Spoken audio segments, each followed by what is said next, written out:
Ahora sí que ya me prediqué todo, vamos a predicar. Vamos a Hechos, capítulo 16. Hechos 16, versículo 16 en adelante, leemos. Aconteció que mientras íbamos a la oración, Pedro y Juan iban hacia el lugar de la oración, a orar en el templo. Nos salió al encuentro una muchacha que tenía espíritu de adivinación, la cual daba gran ganancia a sus amos adivinando.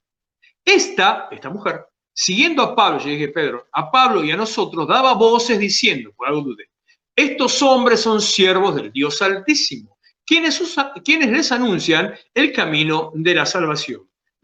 Y esto lo hacía por muchos días, mas desagradando a Pablo, se volvió y dijo al Espíritu, te mando en el nombre de Jesucristo que salgas de ella, y salió en aquella misma hora. Por eso te decía y te lo vuelvo a repetir. Cada vez que declarás libertad, se levanta una oposición. No hay victoria sin oposición. No hay libertad sin oposición. No hay posesión sin oposición. No hay posesión sin oposición.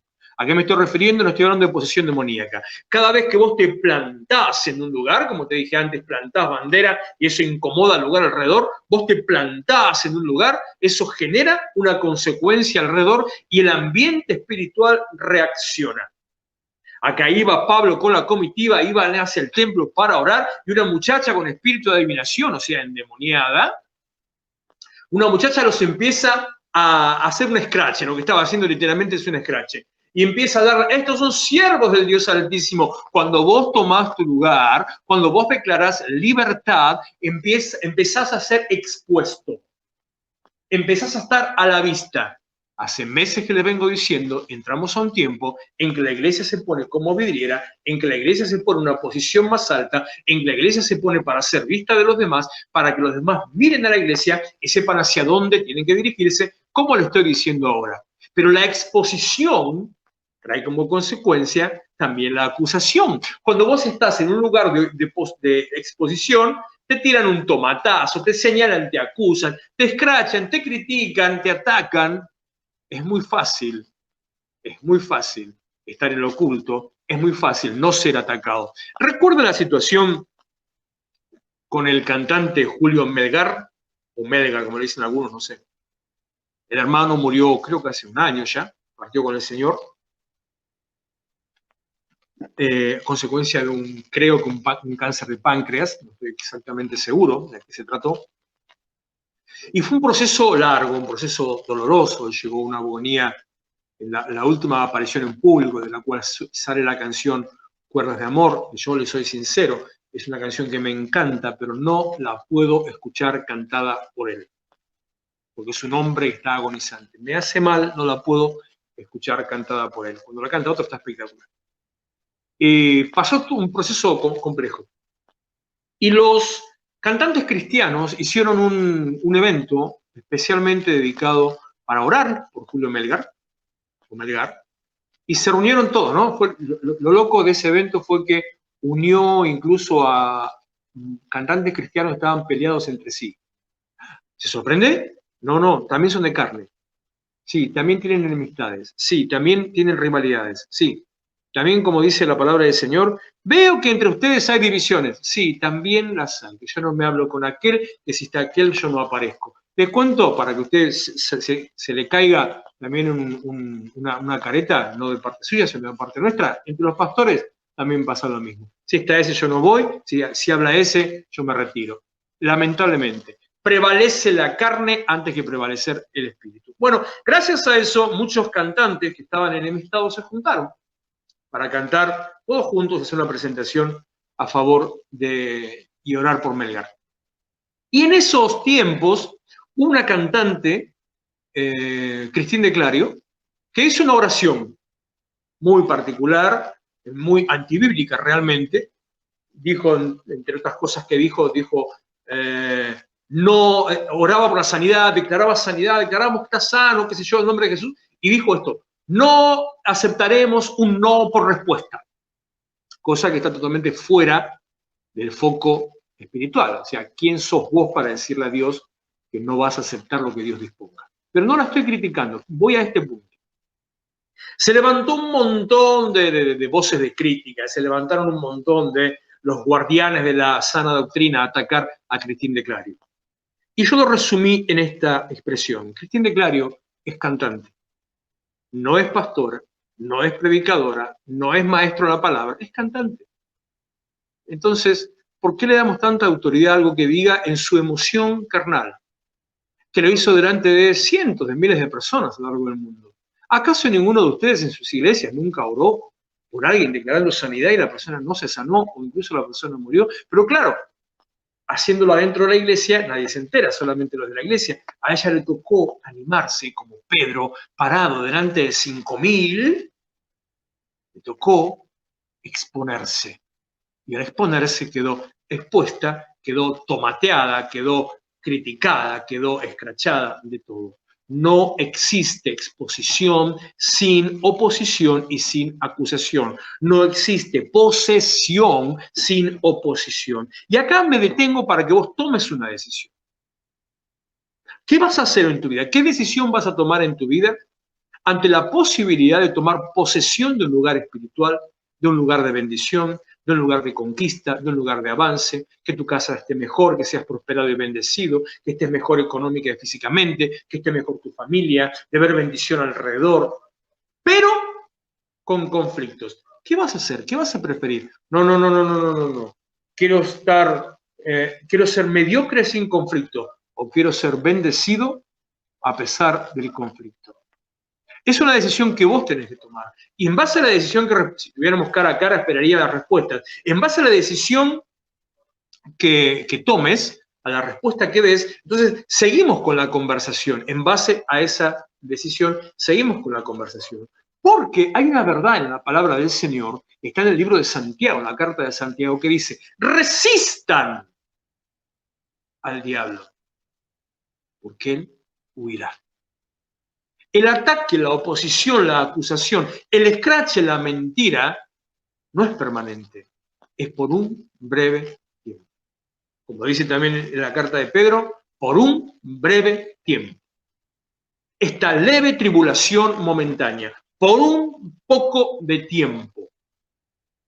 Entonces, habiendo pasado esa situación, la victoria está a tu alcance. No existe libertad sin oposición. Cuando la libertad se declara y se toma, no alcanza, esto te lo dije antes, no alcanza con declararlo. Es necesario pelearla, es necesario tomarla. Pablo y todo su contingente se estaban enfrentando ahora no solamente a una exposición pública, sino que, si conoces el pasaje ya sabes, si no ahora te lo leo, se estaban enfrentando a la cárcel. Porque se empezó a hacer un flor de lío entre ellos. Empezaron a gritar, empezaron a protestar. Versículo 19. Pero viendo sus amos que había salido la esperanza de su ganancia, porque Pablo oró y el demonio salió, el espíritu de adivinación desapareció, tomaron a Pablo y a Silas y los trajeron al foro ante las autoridades y presentándolo a los magistrados dijeron: estos hombres, siendo judíos, alborotan nuestra ciudad.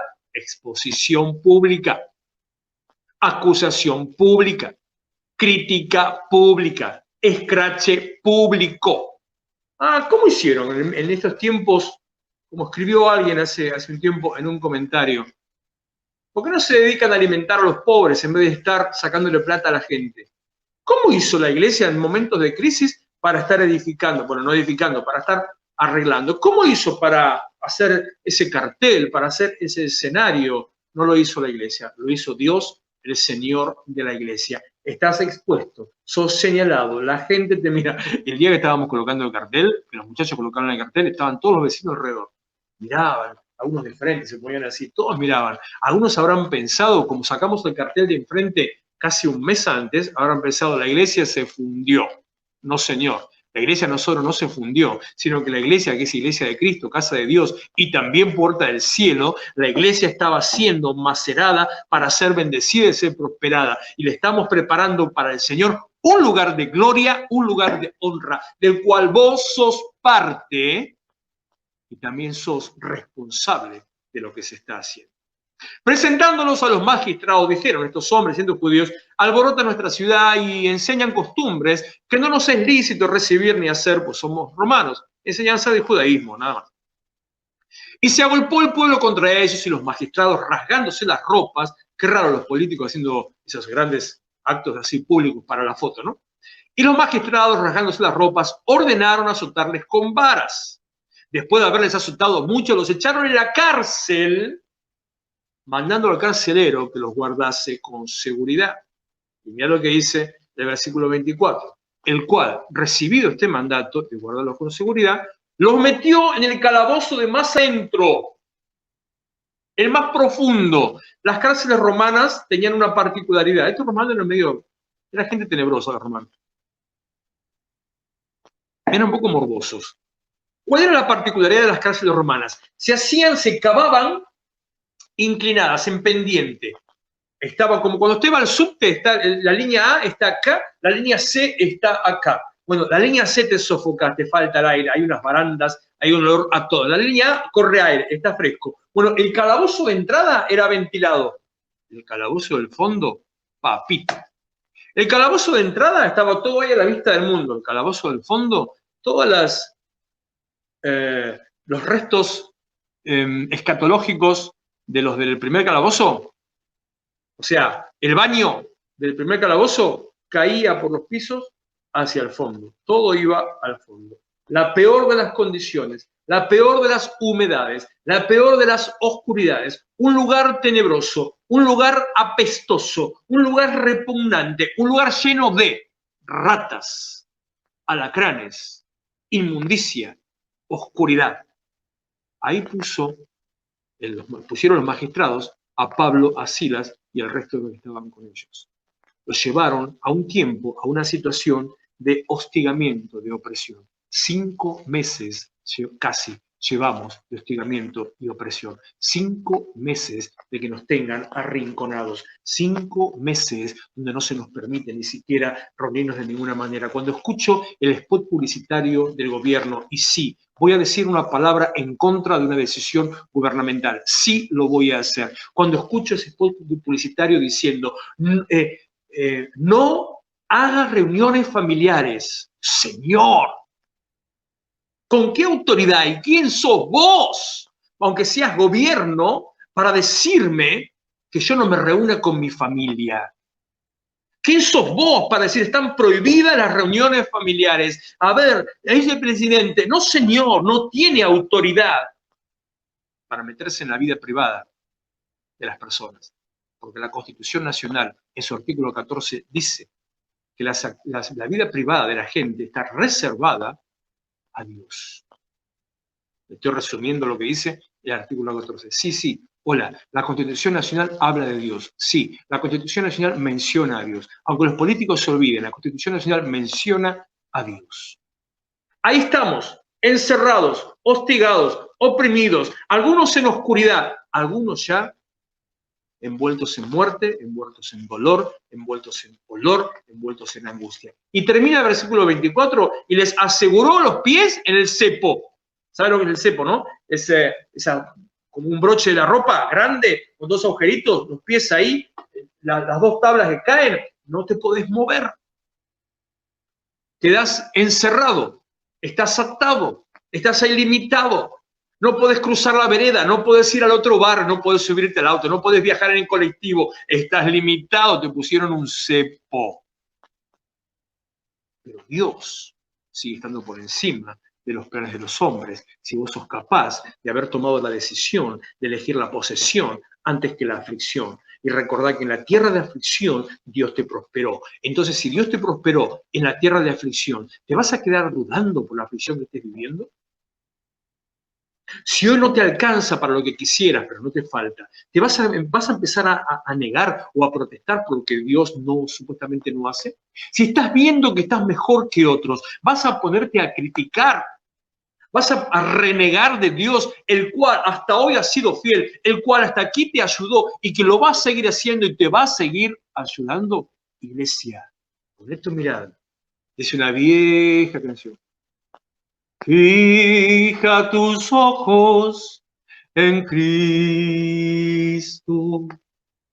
tan llenos de gracia y amor, y lo terrenal sin valor será a la luz del glorioso Jesús.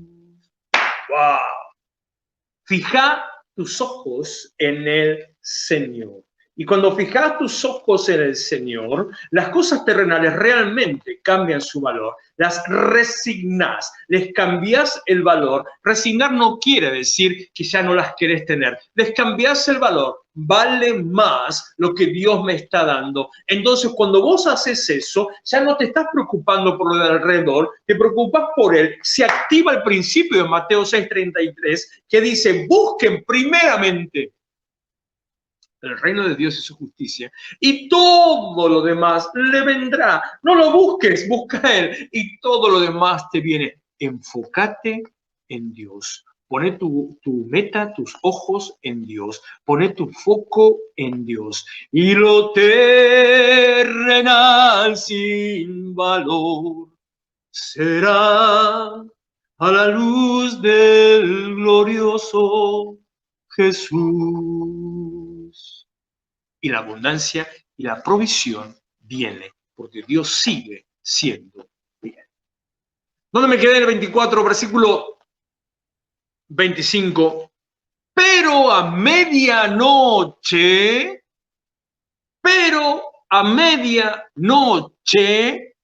el momento más oscuro, el momento de dificultad, el momento donde se puede escuchar a uno que te provoca temor, el momento donde salen los delincuentes a querer entrar a las casas, el momento donde uno tal vez no se anima a salir, el momento que hace frío, a la medianoche, lugar de oscuridad, tiempo de tiniebla, tiempo de penumbra, a medianoche. Que no te ataquen las tinieblas. Recordad que las tinieblas no pueden prevalecer. Catalambano. Se levanta la iglesia en tal manera que no pueden las tinieblas atacar y vencerla.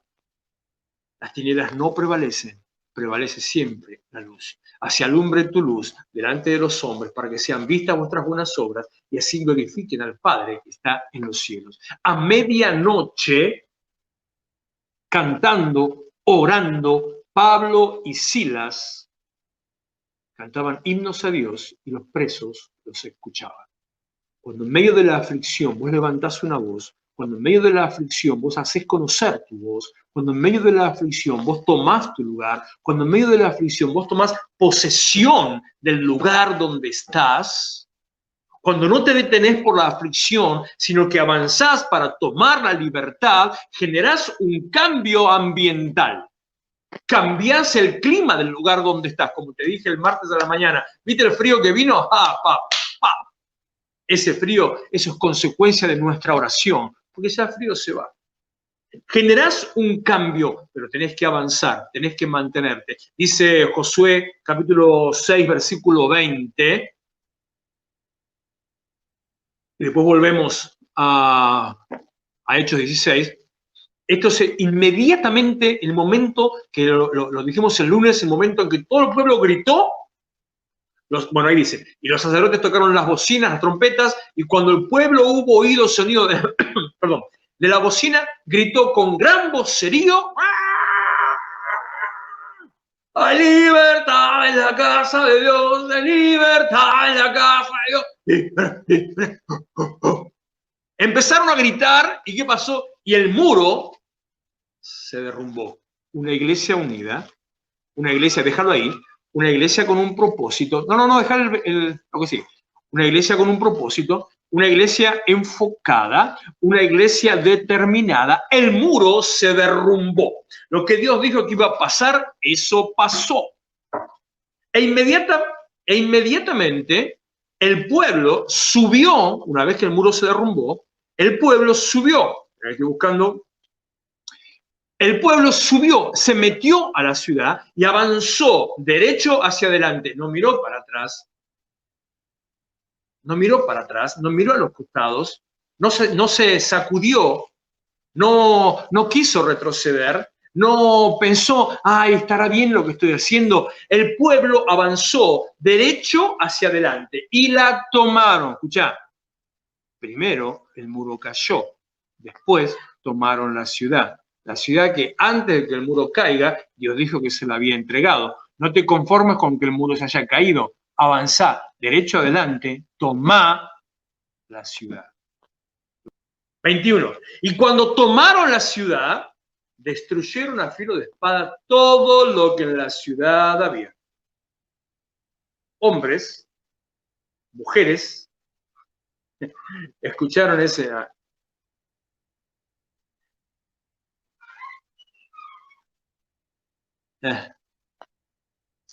Hay un funcionario nuevo en la nación. Se llama el director de adolescentes, de adolescencia y juventud. Director de adolescencia y juventud. No sé cómo se llama. Tiene 20 años. Lo mismo que hoy me enteré en la provincia de Buenos Aires, han creado un cargo. Total, la gente no tiene para comer, pero crean cargos y pagan sueldos altos. Escuchate esta que está espectacular. Director de masculinidades. Director de masculinidades. Si vos me explicás, si vos me podés decir qué es un director de masculinidad, ¿para qué es? Se me ocurren un montón de cosas, pero ¿para qué es? Bueno, hay un pibito de 20 años, sin despreciar los de 20 años, porque hay muchos de 20 que papito, hay un pibito de 20 años que es director de adolescencia y juventud, que hablando en nombre de la nación, tomando lugar en conferencia de prensa, habló de que nosotros, les adolescentes, les jóvenes y les pibis, tenemos que ser responsables en el cuidado del contagio del coronavirus. ¿Se da cuenta a dónde nos están llevando, lo que está pasando, lo que estamos viviendo? Usted toma conciencia de la situación en que estamos. ¿Qué estamos haciendo, iglesia, que no tomamos el lugar? ¿Qué estamos haciendo? Ponemos el 21 de nuevo. ¿Qué estamos haciendo? Porque me quedé con eso. Hombres, mujeres, yo dije, pensé, hombres, mujeres, hombres, pibis, jóvenes, todas esas cosas.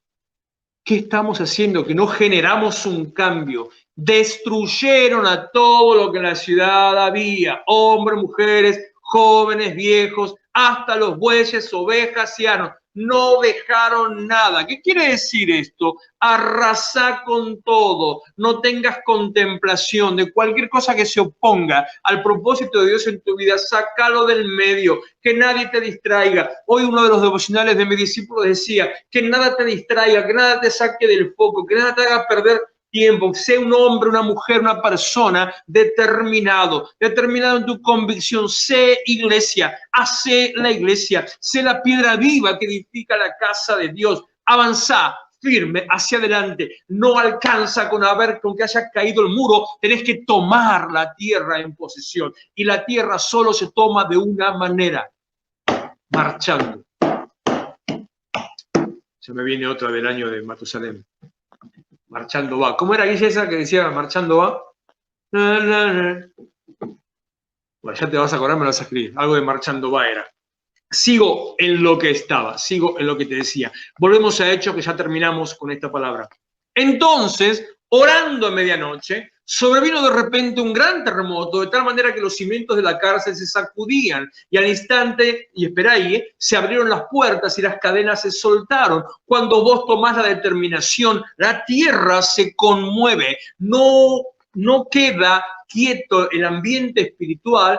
Todo el ambiente espiritual reacciona ante el avance de la iglesia. Cuando la iglesia avanza, siempre hay una reacción. Los cielos se sacuden, la tierra se conmueve ante una iglesia determinada. Tus muros caerán los que restan, se abren las puertas, tomás la bendición. Se abrieron las puertas y las cadenas de todos se soltaron. Hemos sido llamados para proclamar libertad a los cautivos. Hemos sido llamados para proclamar a los presos apertura de las cárceles. Hemos sido llamados para proclamar a los oprimidos también libertad. ¿Qué estás haciendo que no lo estás haciendo? Es necesario para eso tomar la dirección que Dios puso en tu corazón.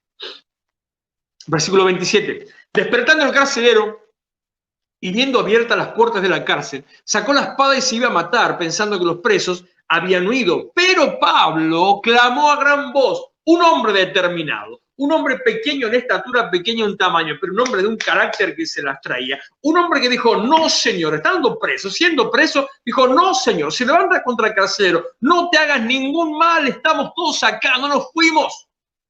Yo digo, ¿no? Y se rompieron las rejas, y se rompió la cárcel, ¿por qué no se fue? ¿Qué se quedaron haciendo? ¿Por qué no salieron corriendo? Porque sale corriendo aquel que se va huyendo, porque no toma convicción de quién es el lugar que tiene. Sale corriendo aquel que no entiende que Dios lo hizo libre y no hay nada que vuelva a atarte. Sale corriendo aquel que va por su vida sin entender que tiene un propósito, y el propósito es trascendente a tu propia vida. Y es más importante la función que tenés que cumplir en la vida que la vida misma. Entonces Pablo se quedó porque tenía un gran propósito con la vida de este hombre. No te hagas ningún mal, pues estamos todos aquí. Él entonces, pidiendo luz, se metió adentro, se precipitó adentro, y temblando se postró a los pies de Pablo y de Silas, y sacándolos afuera, los fue a buscar, los sacó, les dijo, ¿qué debo hacer para ser salvo? Una iglesia determinada, un hombre con convicción, una mujer firme en su propósito y en su llamado, una iglesia que toma su lugar, una iglesia que conquista, una iglesia que se levanta y avanza a tomar la tierra, es una iglesia que genera convicción. Genera convicción. Es una iglesia, como dice el libro de Zacarías, dice que los demás van a venir a buscarte diciendo, vemos que Dios está con vos, generás convicción. Empiezan a verte y dicen, no, che, Dios está con vos. Como oramos en cada tiempo que presentamos nuestras ofrendas al Señor, que sea visto por los demás, que sea visto por los demás, que Dios provee, que Dios prospera, que Dios bendice, que sea visto por los demás. Entonces, cumplimiento del propósito. Pablo le responde, versículo 31, cree en el Señor Jesucristo y serás salvo tú y tu casa. El propósito era sembrar una semilla de fe y generar un impacto, no solamente en ese hombre, sino en toda una generación. Porque, ahí está, el versículo 32 dice, y le hablaron la palabra del Señor a él y a todos los que estaban en su casa. Una iglesia determinada genera cambios. Una iglesia determinada cambia el ambiente. Una iglesia determinada cambia el clima, el ambiente espiritual. Una iglesia determinada queda expuesta, es señalada, pero es mirada y es elogiada. Una iglesia determinada es envidiada. Es envidiada. Pero la envidia no es mala en este concepto. Una iglesia determinada, pero envidia buena, envidia sana. ¿Qué es la envidia sana? La envidia sana es la que quieren hacer lo mismo que vos haces. La envidia sana es la que quieren imitar lo que vos haces. La envidia sana es lo que se empiezan a copiar de lo que vos haces. Y esto no se lo voy a decir porque esto va a quedar en privado, después en privado se lo digo. La envidia sana es la que, acá estamos, la envidia sana es la que hace que otros puedan hacer lo mismo que vos estás haciendo. Espere que se me está por apagar el celular que estoy usando de cámara. Entonces, si no lo enchufo,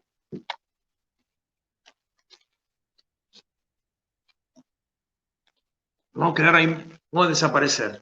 Después les pongo el video, si no, vamos a hacer lío. Se lo voy a buscar. La envidia sana es la que hace, queremos ir por ese lado. Hemos sido puestos para mostrar una dirección, hemos sido puestos para sembrar una semilla de fe y esperanza, hemos sido puestos para sembrar palabras de vida y para que eso genere un cambio. Una iglesia determinada genera cambio en el ambiente espiritual y en el ambiente social. ¿Qué querés ser? ¿Quién querés ser? ¿Cómo querés vivir? ¿Cómo querés ser? ¿Qué clase de iglesia quieres ser? ¿Estás dispuesta a soportar la leve tribulación momentánea? ¿Estás dispuesta a soportar este pequeño tiempo de aflicción? ¿Estás dispuesto a soportar este pequeño rato? Vienen grandes cosas para tu vida. Florencio Varela, tierra de doble bendición. Florencio Varela, vergel de Dios. Florencio Varela, tierra de delicias. Florencio Varela, tierra de fruto abundante. Florencio Varela, lugar que será reconocido.